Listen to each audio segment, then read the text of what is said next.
All right, so we're recording again. My name's Luke Angstead. This is my podcast, Knowledge Wars.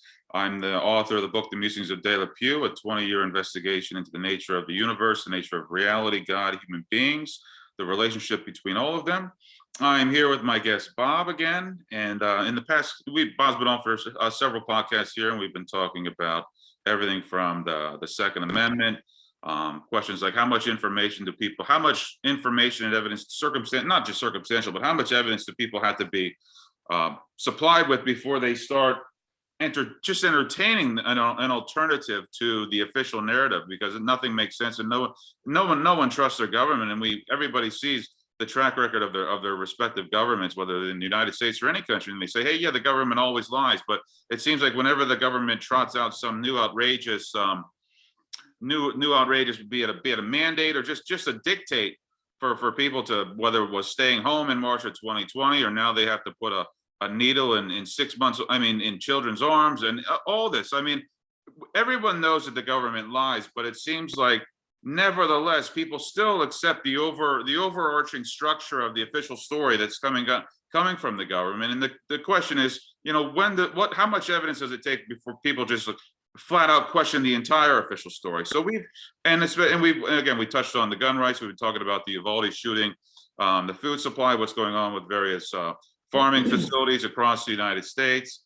So we've run the whole gamut of a lot of different discussions, a lot of different topics. But today, Bob, I'm just going to leave it open to you again. I sounded like before we started recording that we were going to talk about the Uvalde shooting and all the details coming out there. Again, I saw some where they found like some legal loophole where they don't have to, share some intimate details that could very well shed a lot more light on what happened there. But because of a legal loophole, they're kind of almost withholding evidence. But I don't know if that's exactly where you were planning on going with this, Bob. But I know you mentioned the Uvalde shooting before we started recording. So please. Yeah, Frank shared a couple, short things with me yesterday, and it appeared to be cameras from the school, right? Like I get, hallway cameras showing the hallways and whatnot. And it did show that the police were inside the school. So, once again, all the stories constantly evolves, constantly changing. Like, hey, just give us the fucking truth, right? What is so hard about that? But instead, they're throwing, a narrative on this whole thing from the very beginning that didn't make any sense. And so yesterday, a friend sent me just a short clip, and it showed the timestamp of, I believe, maybe 11:52, and the cops were inside the school. 11:52. Now, this guy didn't get killed until I think maybe an hour later. Really? So yeah. Now I'm just doing it by memory. I don't know the times, but I mean, so what they're saying is they were in the school. So somebody said, stand down, right? Yeah. Why else would they stand there and do nothing? So then so that's one thing. And then another friend shared me this is a testimony of, I don't know who they were, but they were questioning, when you looked at the video, what did you see? Like, we heard that the cops didn't have a key and the door was locked, right? And so this guy is saying that, and so he asked the guy who's given the testimony, did you see the cops ever try to get into the door? Supposedly they were looking for the keys, right? You remember that. They didn't have the keys. And then, sorry. That's good. You hear people say that, oh, those school doors, I'm thinking, like, the keys, like, kick that freaking door in. They're like, oh, no, that's not how it is. These doors are like, you don't do that. Like, these doors are, when they lock them, you're not getting in. You need a freaking bulldozer to get into these doors. So supposedly that's what they were saying. Like, they needed somehow this kid got in there, right? But the kid was able to get in there. Well, it was unlocked, I guess. I know. And again, how convenient is that? Why would it be unlocked, right? I mean, if you know that, like, why would you have a door like that and unlock? Anyway, yeah. So the guy said, well, according to all the video that we saw, nobody ever went up to the door and even touched the handle. So the door's locked, we need the keys, but they said at no point did we see any police officer touch the handle. Wow. Okay, well, gee, so the frustration comes in, like I told you at the beginning, I'm very frustrated, I don't even want to hardly talk about it. So I share with my brother these new things. He said, so now you're saying it's a big conspiracy? I said, you tell me what it is. Here's some more evidence that already is sketchy from the get-go. Yeah. Weeks later, and they always do this, right? Weeks later, when they've moved on to the next freaking tragedy, right? That's how it goes. Nobody's really paying attention, and then they'll throw some things out there, and next thing you know, it's done. And so, a lot of people say, and Bob, to your point, it's the same modus operandi. Like you said, they give you conflicting information. The story's always changing, and they overwhelm people with they overwhelm people with conflicting information to the point where people throw their hands in the air and they say, "Hey, there was an ungodly, unconscionable tragedy here. We shouldn't even worry." How dare you people go to this conspiracy, the conspiracy aspect on this? Children died, people died. Whether it's at a school or a hospital, it's like, hey, this is a tragedy. People have the best intentions. Our leaders have the best. Our elected officials have our best intentions in mind, and they're doing the best they can. And they don't have an easy job. And yes, the story's always conflicting, and there's always going to be, there's always going to be contradictory evidence and testimonies coming in. And people, to the point where people just throw their hands in the air. They say, okay, enough is enough. My heart is broken. I'm in the grieving process. How dare you overwhelm me how dare you overwhelm me with trying to connect the dots here to make any sense of the story? Because again, the story never makes any sense, whether it's Uvalde, whether it's 9/11, whether it's the lockdowns, whether it's Fauci saying that, wearing a mask in February 2020 does absolutely nothing to stop or slow the transmission of a viral transmission, and then voila, next thing you know, motherfuckers are wearing the cloth over their face. Excuse my language. But again, we get to the point where in all of these scenarios, none of the information makes sense. People are always getting conflicting information to the point where they just say, hey, the hell with it, I can't take it anymore, I surrender. And that's the game plan. Well, and then but I do think that those of humanity that just thinks like life is just going on and things just happen randomly, yes, with nobody really, pulling the strings, so to speak. That's the huge problem, because another, thing that my brother said, and I knew where he's probably going to go with it. He said, when I questioned everything, he goes, you got a crazy kid with a gun and you got cops that sort of dropped the ball. So where's that going? Oh, so now we're going to blame the cops. The problem was the crazy kid with the gun. But now you're twisting around that. Now it's the cop's fault. But if there was no kid, it wouldn't be the cop's fault. So, and that makes sense if you think it's just a crazy kid and mistakes were made. But it happens too much, and it's been happening for too long, and the stakes are high right now. So, like in the past, it'd be like everything, like I always say, it's over there, whether it be another country, another state, whatever, but it doesn't affect us. And so it's very easy to just ignore it and move on. But this shit is coming knocking on our door, because that's relentless, right? And I haven't followed, because I do try to check out a little bit of the craziness, but I think the new laws that are really going to pass, they say, with guns, red flag laws, are the most I don't even know what they are, but they said they're the most radical they've been in probably the history of this country.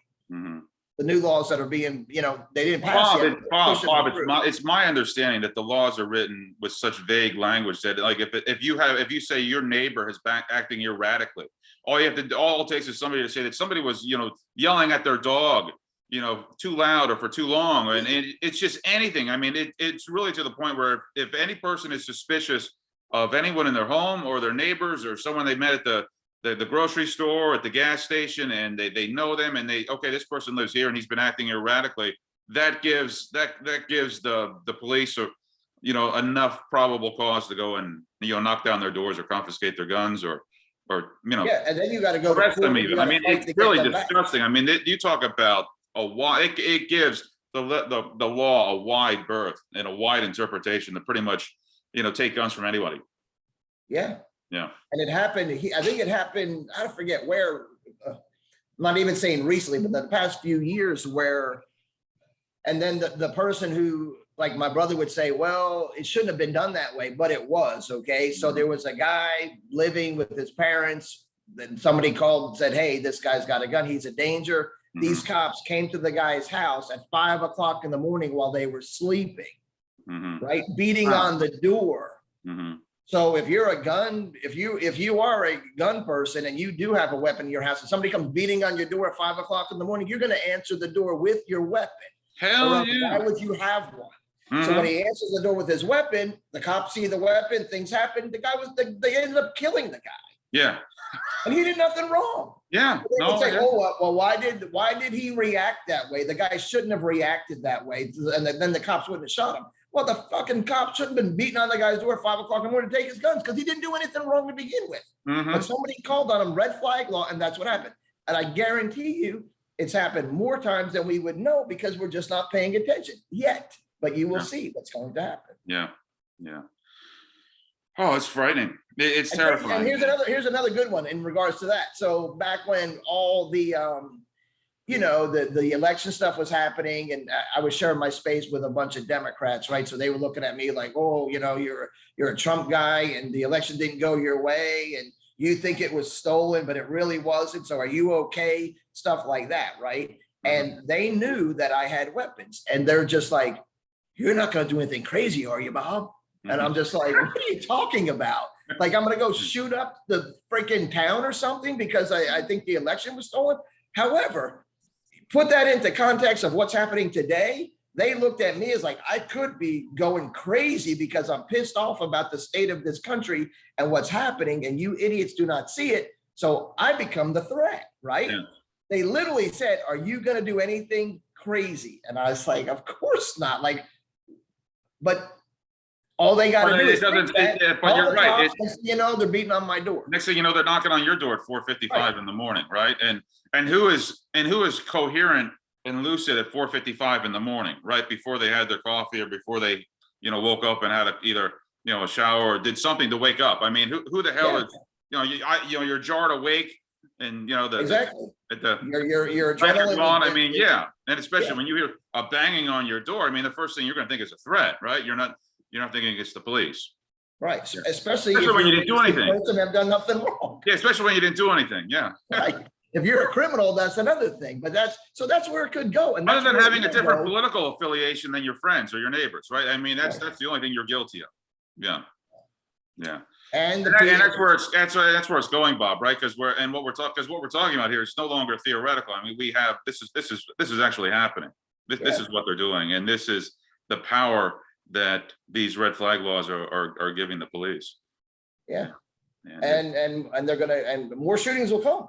Even if it seems like it's gonna pass, I think more shootings will come just to freaking hammer it home. You know what I mean? We got to make sure that we get it into the public that this is the real threat, guns, not whatever, and we need to get rid of them. And so everybody's going to be on high alert, like, oh, this guy could be the next mass shooter, and you'll be seeing it's crazy. So yeah, and I just see all these new articles popping up that are attacks on the Second Amendment, and think blanket statements like the majority of historians believe that the Second Amendment was written so the United States wouldn't have to keep a standing professional army, and saying pretty much dismissing out of hand that the reason that private citizens were ensured the right to bear arms was to protect them from a government tyranny. I mean, they just dismiss it out of hand with just this smug, ignorant arrogance, as if they're just rewriting history, just reimagining what our founding fathers, their original intentions. Obviously, I mean, everything from the longer arguments in the Federalist Papers for why they wrote and why they worded the Constitution and the Bill of Rights the way they did. It's just, and it's done with this smug arrogance, as if to intimate or imply that anything that came in the past was old and antiquated and just that the thinking is just obsolete, and that it just reads. Well, then the crazy thing is if that gets allowed, well, so then in 10 more years they'll change it again. Yeah, right. Yeah, that's the thing. Yeah, it all becomes subjective, and then you become a prisoner of the moment, the subjectivity of the moment of the zeitgeist, or at least the leftist zeitgeist, the communist zeitgeist, where they just every morning they have a different they have a different take on it, and their take is always pushing it to take more and more, from the populace. I mean, they want to take your guns. Obviously, they want to take your businesses. They're attacking the food supply. I mean, they're coming for everything, and I guess that's what it comes down to, Bob. I don't know what it's going to take for people to see that the government right now is coming for everything people have, everything. And really, the Second Amendment is the only thing that's stopping them from taking everything, and they know it, and they know it, right? I mean, they know it, and that's why there is no mention. Practically no. Obviously, mainstream media, there is no mention of the basic principle that the Second Amendment is there to protect the people from a government tyranny. That's why it's there. That's why it's the second one. That's why it's not the 23rd or the 17th. That's why it's number 2. Is because our founding fathers knew how important that is. But once if they ever get that, then it is over. Then it is game over. 100%. Yeah. Yeah, it's 100%. I heard something recently, and once again, I hear a lot of little, snippets of information, but they said that, or they believe it anyway, that the evolution of the mind of people would, and we've gotten to a point in human history that people would sooner give up their freedom as long as they can have their comforts. You know what I mean? Like, hey, feed me, give me, I don't know, let me watch some freaking Netflix. This let me have something, and you can have my freedom as long as you basically, take care of me, so to speak. And people wouldn't see it as taking care, because they'd say, what do you mean take care of me? I got a job, I earn my money, blah, blah, blah. But people are at a mindset in this day and age that they would hand over their freedom to keep what they think is something that, is worth it or whatever, because they think it's going to end there. Like, okay, they would say, like, I remember when the vaccine first came out, all this talk about what it is and what it's doing, and we still don't freaking know, right? But a lot of people would say it's going to track you, and people would come up to me and they say, "Bob, who wants to track you? They don't care what you're doing." And they'd be like, pat me on the condescending, like, "Don't worry, don't worry. Nobody cares what you're doing, Bob. They don't care that. So they're not going to track you. Don't worry." However, they don't see, like, the big picture, where and whether they are or not. I have no idea. And at this point, whatever, I know what it is, but they just laugh it off like it's no big deal. So, or they'll say, "Oh, they already track you with your phone. Wherever you take your phone everywhere. They know." Yeah, it's a little bit different, people, right? Like, we're talking complete freaking control over every aspect of your life. The new currency they want to bring forth, with the government, whatever, I forget what they call it or going to call it, but it's programmable. It's going to be programmable. So you have $1,000, but that $1,000, now they won't do it at the beginning. That $1,000, you can't spend it how you want, right? If you want to spend $1,000 on bourbon, they're going to be like, no. You can have one bottle of bourbon. The next time you go to the ABC store, it ain't going to fucking work. You got to spend it on this. Too many hamburgers for you, Luke, this month. You got to buy some lettuce or whatever. That's how they're going to do it. And people don't, and they might even say that. So what? It's better for you. You shouldn't be drinking. That's the thing. Yeah. And then they become, what word am I looking for? Not the lawyer, but counsel for they become counsel for the prosecution. I mean, again, these people, the government is coming for everything you have, and then the people will defend the government. I mean, that's the extent of the mind control. That is how successful, and that's how far down. Oh, that just shows how deeply entrenched these people are in the government mind control, and how successful the propaganda is. So what do we do? What do we do then? Yeah, what do you do then? I don't know what it takes. Again, I think it comes back to our previous conversation, Bob, and you made an excellent point where it had the struggle has to be brought right to people's doorstep, right? And that hasn't happened yet.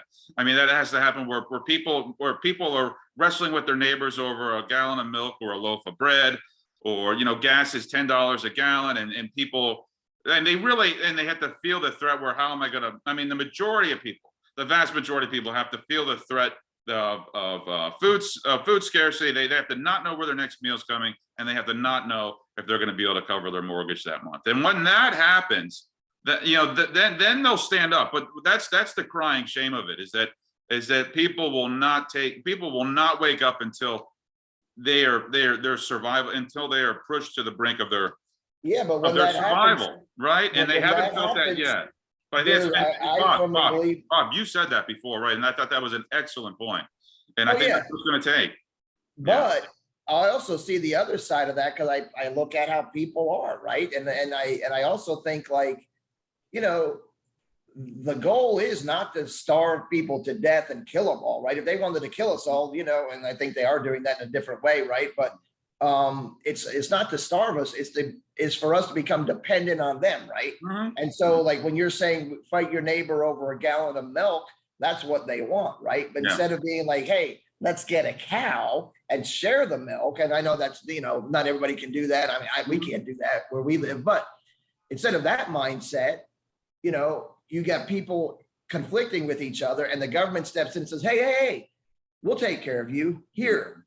Okay, problem solved. But now what? How do you get the free cheese from the government? You comply and do what they say, right? Yeah. So that's how I see, that's our biggest enemy. It is really the government, except it's also, and like, I think I've said this before, and I don't say it in a way like they're our enemy and we need to eliminate them, but it's our neighbors, man. They Like, are. people that aren't on the same page, because this is easy to win if we would just say, look, we're all getting screwed over by the global elites and our government, illegitimate government. Let's band together, flip them the bird, say, we're going to take care of ourselves. We don't need you. That's it. And we don't. No, I agree. Think about it. We don't have a working government now. They're working against us, and we're still surviving, and they're working against us. Yeah. So just eliminate them completely. Yeah. And I think it also, people have to take a really hard, uncomfortable look at the darker side of human nature, and how there are basic principles here. And I come back to Nietzsche's will to power. You know, the famous philosopher Friedrich Nietzsche, right before he had his nervous breakdown, said that everything in the world is a will to power. It comes from this impulse at the heart of existence for power and control. And we see it in its most disgusting manifestations in government. And because when it's the institution itself. I mean, the institution itself is a vehicle by which people that are they have a craving, and they are hungry and for power. They have a lust for power and control in the first place. It gives them the perfect vehicle to try and satiate their out of control lust for power. And that's what it is. I mean, people like power, they like control, or at least some people do. I mean, not everyone does, but those of us who do, they are attracted to the law. They are attracted to positions in government because it allows them, it almost gives them unbridled options to exert or try to attempt to exert their lust for power. And that's what we see. We see it all throughout history. So I mean, as a human race, as a species, we have to take a big step back and say, why does this keep happening in government? Whether it's whether the Republicans are in power or the Democrats are in power, or it's the Labor Party or the Whigs or whomever it is throughout history, there's always this. There's always this. We always see the manifestation of a government and the people in government trying to take as much power as possible, and they're never satisfied. There's never enough power, right? I mean, there's just never enough. So people, I think if people, but I mean, if people were able and willing to have that uncomfortable conversation with that, there are some very dark, sinister forces that are alive in all of us, and in some of us, you know, some people have a much greater propensity to exercise this lust for power, and they do everything they can to put themselves in a position to exercise this lust for power. And it happens when they get into government. I mean, the government, again, is the perfect vehicle to exercise this lust for power, right? I mean, yeah. And we're talking, it's philosophically, right, Bob? I mean, it's a philosophical and psychological conversation too. And it doesn't, you don't have to be a scholar. You don't need to have numerous PhDs. You just have to take a big step back and say, you know, okay, what's going on here, right? I mean, what's going on? What's going on behind the scenes, and why do people act the way they do, and why do people in positions of power act the way they do? And it's because there are dark, sinister elements in human beings. Yeah. Good and evil. We've said from the beginning, this is a war between good and evil. And, you know, it's almost like I see it as like the powers that be are they want to be God. They want to be God. And that's from the beginning of time, right? Whether you want to, whether you choose, people choose to believe that or not, Satan tells the humanity, you can be like God, and some of us are like, no, like we can't be like God. We are human and God is God. God is in control. And I think there's a huge part, though, that is like, no, we can be like God. There is no God. And whether people want to choose to, go that route or not, I mean, I find it very interesting that we've literally kicked God to the curb in this country, literally. Now, you don't even have to be a religious person or whatever, but you have to, most people would have to agree that we were a lot better off 30, 40, 50 years ago in this country than we are today. Reason being, well, we all felt we were accountable, not all, but most leaders especially, and maybe not, who knows? We could have just been being played our whole life, I don't know. But when there's a moral code, which comes from the Almighty, where else does it come from, right? If you're told, if you feel in your soul it's wrong to murder somebody, well, where does that come from? Like, that's not, you don't make that up. That's instinctive, right? So there has to be a standard, but we've kicked that in this country. We've got rid of that standard. So now it's a free for all, man. Anything goes. There is no God. Most people would choose to believe that because they've done it strategically. And we're at that point in this country where God doesn't exist anymore in decision making, leadership, anything. And here you go. We're here. We're off to the races with that crazy stuff. And you see it all the time. I mean, but they've done it on purpose, because if God was still the authority to majority of Americans and the government, this would never happen. I mean, just the lying alone. I mean, my goodness, man, like just lie constantly till people believe it. And then, but the younger generation would say, well, that's, my kids will say it. That's true for you, Dad, but that's not true for me. Yeah. Well, so there is no truth then, what you're saying. Yeah, pretty much. Okay, well, if that's the case. And then you're on a road to nihilism right there. When the definition of words, I mean, when people say, well, that's your definition of and this especially happens in law and the interpretation of the legal code, is that the language, I mean, there's no set universal definition for the words. So people in the people in power in the law and in the legislature, the words mean what they want to mean. I mean, and the language is written in such a way it's designed to obscure the meaning of language. It's not written, I mean, the language isn't written to be clear. It's designed to obscure meaning and to leave it open to any interpretation whatsoever. And that interpretation comes down to whoever's in power, has the capricious ability to interpret the language however they want to interpret it. And that you're right. When truth becomes relative, and when it's like, I could say that I'm a three-headed purple giraffe, and hey, that's just my truth, right? And I'm a 13-year-old girl. You see it everywhere, right? Like with the transgender like, stuff, hey, that's just my truth, man. I mean, how dare you call me on it? I mean, that puts you on the path to nihilism and just chaos and anarchy. I mean, not even anarchy, but just chaos. Don't you think we're on that path? We are absolutely on that path, and we're there. Yeah, we're pretty much there, right? I mean, and it even gets to the point where you can't even do satire, right? I mean, I remember there was an author. His name was David Foster Wallace, wrote a book called Infinite Jest back in the mid-90s, like over 1,000 pages. And I remember him doing like an interview with what the hell's his name, Charlie Rose, and he was even saying in like the mid to late 1990s that he said that we as a culture are on the path where it's just getting so ridiculous that you can't even, we will get to a point where you won't be able to satirize the culture, because just the culture itself is so ridiculous, where you won't be able to take anything seriously that's coming out of the news. So ergo, you won't even be able to, because people won't know the difference between an honest, maybe an honest, what word am I looking for? Oh man. Like people won't recognize an honest attempt at understanding the events of world events, an honest understanding, an honest attempt to understand world events, as opposed to something that is trying to subvert them and make fun of them in on the face of it serious, in a deadpan serious way, via the art of satire. You won't be able to tell a difference between, you won't be able to tell a difference because the story coming from mainstream media, but whether it's the news outlets or TV or movies and radio, but all forms of media, it will get so ridiculous where you can't satirize it. And that's where we're at. It's like, you remember that website, The Onion, that used to, you know, that website, The Onion, where they, it's I think so. Yeah, it's a satire website, but it's become obsolete because you can't satirize it anymore, because it's like sarcasm has lost its power because everything is so ridiculous now. I mean, we wake up every day and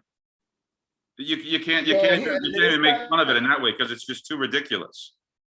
This kind of goes along those lines a little different, but I don't know, maybe 8 months ago, you know, I got wind that one of the emojis on your phone was going to be a pregnant man, right? Yeah. And I, you know, and so I sent it to my kids, and they're like, "Oh, you're lying. That's no way."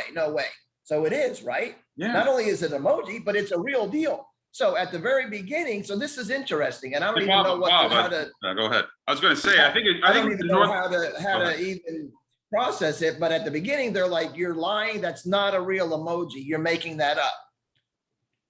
Fast forward a few months ago, there's a pregnant man. Who's to say he can't be pregnant? So they go from, like, these are my own kids. They go from saying you're lying, there's no emoji like that, to now there's a real pregnant man. And what's wrong with that? I was going to say, how do you know he's not going to be a good mom? Like, how did that happen? You 6 months ago, you said they won't even make an emoji with the pregnant man, and now you're accepting the pregnant man. How did that? And I'm being serious. This is a real question. No, Bob. Yeah, this is a great point, because I think it was even in North Carolina. I think it was North Carolina, maybe. But there was like a kindergarten teacher who was teaching the kids with flashcards, colors. You know, I mean, you know, someone was wearing like a white shirt on one card and it said white because he was wearing a white shirt, and then maybe another card had like a red fire engine and it said, you know, red at the top. So this is red. But for the flashcard for white, there was a picture of a pregnant man wearing a white shirt, and it said white. So I mean, to 5-year-olds, again, this is in school, a kindergarten, so the kindergarten teacher is using flashcards of a pregnant man to teach 5-year-olds colors. Yeah. I mean, and it's like we've gotten to the point where, and I, like, once again, I use my kids as examples, and they're not kids, they're young adults, but you have to accept everything. Yeah. Don't judge, accept everything. And they don't see the problem with that. They see somebody like myself as being, I mean, you know, once again, I can say it like I'm a bigot because I don't accept everything.